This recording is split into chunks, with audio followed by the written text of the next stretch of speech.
Hey, fourth graders and fourth grade parents. Happy summer and hope things are going well. This is Mr. Prowl here just to send out a little reminder about the summer reading project that we talked about in the class. And there are two ways students can get involved with reading and this summer on KidBlog. Now, the first one is about, and there will be a second video about the second way. So this first one is just making a general blog entry about any book they read this summer. And the hope is for students to make 3 blog entries, one book per month. And after they've read a book this summer, they can go down to mrprowl.com, or sorry, they can go to mrprowl.com, and then the link right here on the very first page. Don't worry about anything linked on the side here, but on the very first page is the link to the Prowl Kid blog. And I've made it so that parents, you don't have to worry about logging in or having your child log in to be able to see what's on there. Summer reading is here and you can read the description. The only thing you can't do with not being logged in is be able to comment, and students are mainly doing the commenting anyway.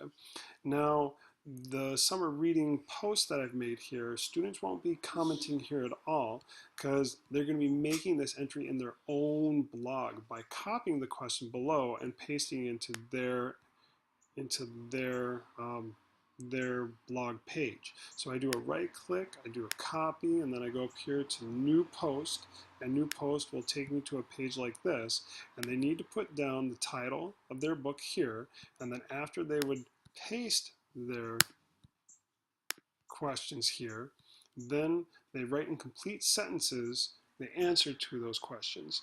Complete sentences is a great way to make sure that they're expressing complete thought, but also get practice with sentences with capitals and periods. And I wouldn't worry about the grammatical piece of it, but also if there's red lines or other things, trying to capture those spellings. So I am pushing students to do complete thoughts. Now, for some of them, especially questions 3 through 6, I'm asking that students show a little more thorough thinking or a little more of a thorough response with supportive details.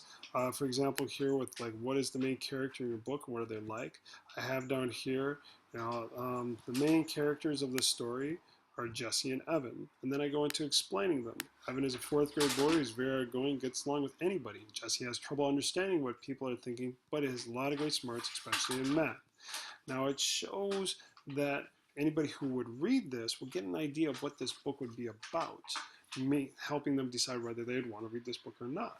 So that's why I'm really asking students to be a little more thorough. Now, if they give a thorough response, then they have a chance to earn a badge, a reading badge to kind of track how well they're doing with their reading progress during the summer.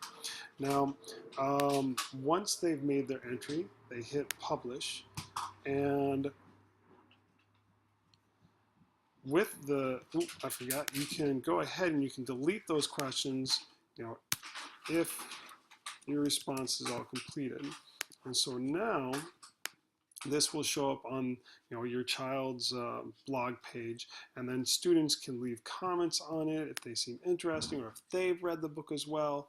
So it can have a really great chance for online discussion.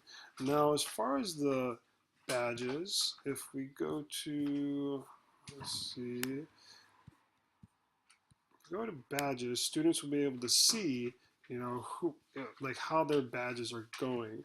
And with some of the posts I've approved, if a child doesn't see that they have a badge for that, that just means that there are some things that need to be added to it. And I've made a comment on their post, but I've made it a private post or a private comment, so only that particular student and myself, we're the only ones that can see it. They can go back, made those additions to their blog entry, and then I'll update their badge page here with the badge for that book. So that wraps up the first option for summer reading and being able to capture it on KidBlog. Check out the next video to see how students get involved with a book group, a book discussion on particular books that we can aim for this summer. So thank you.